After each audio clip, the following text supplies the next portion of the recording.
Hello people of the internet, I'm Ryan. I live in Cambodia and I make videos about it. I have to admit, today I woke up with no idea of what to make a video about, so I went to one of my most trusted consultants. And of course he came up with an idea that wasn't just great, it also allowed me to drink beer while I work. Every man's dream. Today I'm hitting the craft beer bars. I'm gonna go to a couple of my favorite bars to get a pint or two. I'm gonna talk to some of the best craft brewers in the whole country. What's the craft beer industry like in Cambodia? How has it changed? What kind of beers are popular here? What do most locals think about craft beer? And more. So I guess I'll change out of my video shooting shirt, put on my beer drinking shirt. Actually, first I gotta go to the washroom, so I'll have to put on my Urination shirt and along with the accompanying hat. And then after that, I'll put on the beer drinking shirt. We'll head to a bar and we'll find out what craft beer in Cambodia is all about. Y'all don't know people like this. Y'all don't know people like this. Y'all don't know people like this. Y'all don't know people like this. Y'all don't know people like this. I guess we should have beers, right? Yeah, sounds good to me. So I'm here at Noisy Chili. That's kind of the brew bar for Riel Brewing. It's a craft brew company here in Cambodia that is making really good beer. This is the brew guy here. Say hello. I can't remember your name already. Andy does the recipes? Everything? Other people help along with the process. Yeah. But I do the recipes and design it. Yeah. How much beer are you brewing in a week? In a week, we would be doing about 600 litres. Okay. 600? That's pretty big. When does it go from micro to whatever's next? Like technically we're nano. Oh, you're technically nano. we're nano. This is micro. But we haven't turned it on. Yeah, we're not at micro level yet, Okay. which is kind of funny, but Yeah. Well, what do you know? I mean, actually, nano sounds kind of cooler, maybe. yeah, but it doesn't make enough. No, it's not enough. Cheers. Cheers, man. Oh shit! I forget your name. Tyler. Tyler. This is Tyler. So Tyler, you're like kind of in charge of logistics. Yeah, I do like front of house, doing the setup of the kitchen. I do all the delivery, kind of filling kegs and stuff like that. Yeah. And full-time job. More than that. Yeah.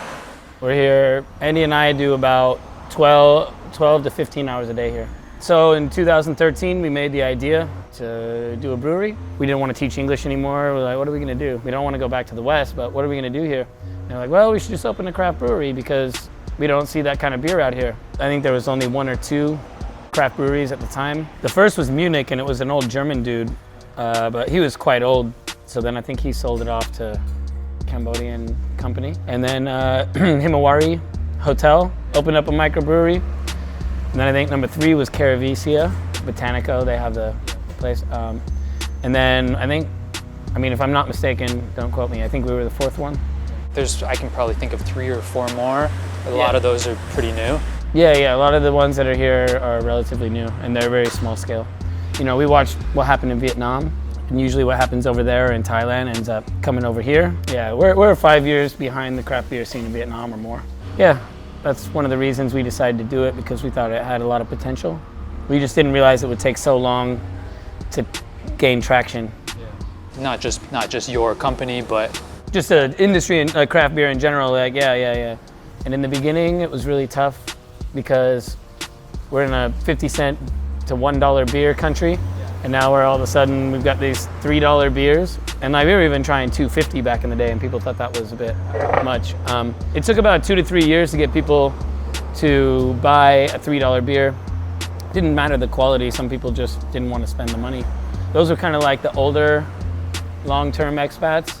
And then once a new wave of expats came in and they were used to paying $8 to $10 for a beer, and especially like in Australia, it's like 18 Oz dollars for a beer or whatever at a pub. So now we have the opposite problem. Now we can't make it fast enough. you can see what they got. They got some red IPA, some IPA, 7.1% on that IPA. House Pale Ale, Gauche, German style. House Brown, Mango Vice. Ooh, that sounds good too. So our 2 main flagships are the IPA and our Citra Pale Ale, which is an American pale ale. Don't you have like some kind of blackberry thing too or something? No, one of our standards is a raspberry Weiss, but we don't actually have that on right now. We have a mango version of the Weiss, but our standard raspberry Weiss is still in the fermenter. That's got a few more days to go. So will you like run out of the IPA, or will you always have it on? We tend to run out of our flagships much quicker than we can make them. Yeah. So Well, that's not a bad problem, I guess. Before we had a bar, we started out by going to like events, farmers markets, setting up a booth. And a lot of time people are like, oh, I miss this kind of beer, and they were happy to do it. But then like, you know, a lot of people coming back, $3, like what? So one time we gave this guy a free beer who was really complaining. He tasted the beer and he was like, oh, okay, never mind, sorry. So at that point, I knew that just the free taste, people would be like, oh, okay, now I can tell the difference between that beer and this beer. Would you say the majority of your clients are Westerners? Yeah, they're Westerners, but we have a lot of young Cambodians coming in now, like in their, you know, mid-20s to early 30s. Now we're starting to get to the point where we'll have Khmer customers outnumbering the foreign customers. And some nights it's only Khmer customers, and they're really good at word of mouth. But also one thing that works really well is that we have some really nice craft beer bars, Embargo, Box Office, Craft. Those places, they serve everybody's beers. And every place has a different vibe. So if you're not a fan of this, you go to that place and you're a fan of that, and you like that venue more. No matter what, we're getting people, I would say, like acclimated to this type of beer, depending on what venue they like to go to. The majority of the beer sold goes to bars, but that's not where the money is made. The money's made in-house. We need the distribution to be able to, you know, keep it going. If we did only in-house, it would only be one person or one place to get our beer. Yeah. I know this place only opened up a couple of years ago, like the actual bar. February 2021 we opened. And then we got shut down for the alcohol ban April. So we were only open a couple months and then had to shut down until December. You have cats too, right? The place is We named got after 3 cats? Yeah, 3 cats. Is it noisy and chilly, the cats? No, Chili is just noisy. So we named this place after her because she was kind of famous at the old spot. See here? She's got 4 stitches in her ear. Cat fights? Yeah. Why are you so noisy? Do you sell other types of beer other than your own? Every once in a while. If from a couple different companies, we'll definitely put their beers on top every now and then. I've noticed it's a really good community. There's like Facebook groups that, you know, like the craft beer in Cambodia Facebook group or whatever. Like, Yep. it's everybody's looking to help each other. Yeah. I mean, especially now that like after COVID, you know, things have been really rough for everybody. So the American Chamber of Commerce has started up a beer committee. So they meet every so often, and because, you know, they'll change a law and not tell you and then enforce it without you knowing really. So then you're like kind of left in the dust, and then when you try to contact somebody and get information about the new regulations or new laws regarding craft beer production, it's really hard to get any answers out of people because nobody knows what's going on. So this new AmCham beer committee is kind of like helping us work out the new red tape that keeps on coming. Because when we started, there was almost no red tape. And then now it's just more and more and more. Ingredients. You have to import everything? Yeah. Everything. Everything. All of it. now it's all skyrocketed since the war in Ukraine. Oh yeah. So you're getting everything from Europe? 14% of the world's barley comes from Ukraine and Russia. And since Russia's not allowed to sell, they're selling through China, which has brought the price up. And they're also stealing the grain from Ukraine as they take land, they're taking grain.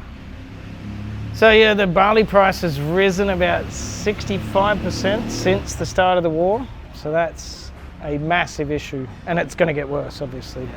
Did you have any brewing experience before you started this? Yeah, I've been brewing for a long time. I started brewing like 14, 15 years old. We started doing homebrew stuff. So now I worked in a few commercial breweries around in Canada and that. I was just assisting there, so. But I mean, it teaches you a lot doing that, so yeah. You're just going to Canada for work? I'm Canadian. I actually went that's to why. race downhill mountain bikes. Oh yeah? Yeah. In BC. Yeah. I lived in Whistler for a while. Oh wow. And, but I managed to wreck my body a bit too quick, and so I stopped doing that. Did you break something? A lot of things. Oh a lot. shit. Yeah.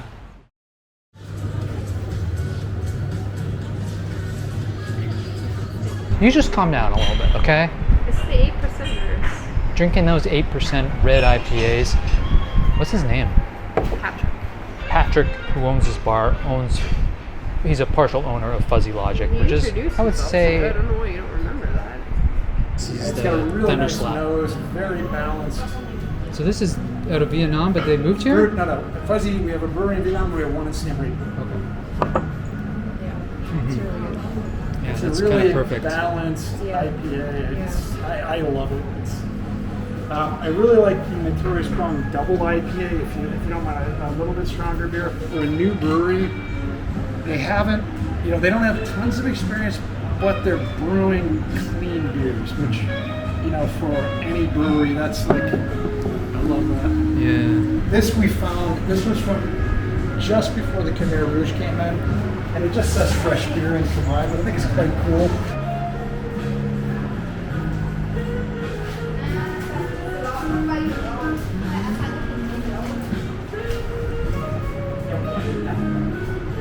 The focus is craft beer, so we're doing at least 4 events a month. So the yellow are all the craft beer events. Okay. But these are the 7 bars we're going to. It's the first time we've ever done anything like that in Cambodia. So Tuesday, Henry will be here. You should come and listen to him. He worked 10 years in Poland. He's got 2 beers and Rate Beers top 50. And then all the white are all the musical, nights. So we had the first drag show here with Pepe, who's an Italian guy who's about 4 feet tall, and he's amazing. Craft beer and tapas. Oh, so that's the night. So that's the where the craft brewers meet, and we give free tapas with every craft beer. Tuesdays with $1 off craft beer every Tuesday. So it's very reasonable. Actually, do you want to see 2 really cool paintings? Yeah. Come. Well, hold on. I love the enthusiasm. This place just opened up 3 months ago, and they got a good selection of beer on tap and in bottles. It's nice spot. He had made the best imperial stout I've tasted. Like, Nobody's doing stout around he here. does stout, he does porters. That's his thing. It's really good. There's a guy, Nathan, up at Siem Reap called Brewcaneer. He's doing a couple of really good English beers as well. He does an English bitter that's excellent, and he does an English blonde ale. Then there's like Yuki. Have you tried Yuki's beer? Is it flowers? Yeah. And then there's Project Brews. Yeah, we had them. Real and Fuzzy. We're probably, and Cerveza, we're probably the 3 most widely sold distributed craft beers. Yeah. Oh, Thank you. thank you. Do you need some hummus with piri sauce? Best hummus in the city. Look at these bagel chips. New York style bagels. So he owns a bagel place. He owns a piri piri chicken place.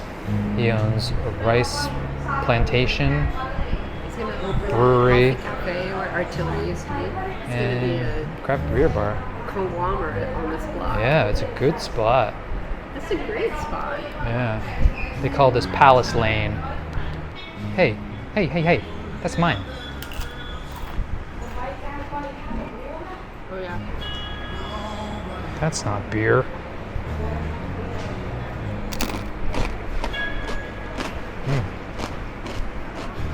That was really good. This is something new. This is hibiscus and red Kampot pepper wheat beer from Notorious Bomb.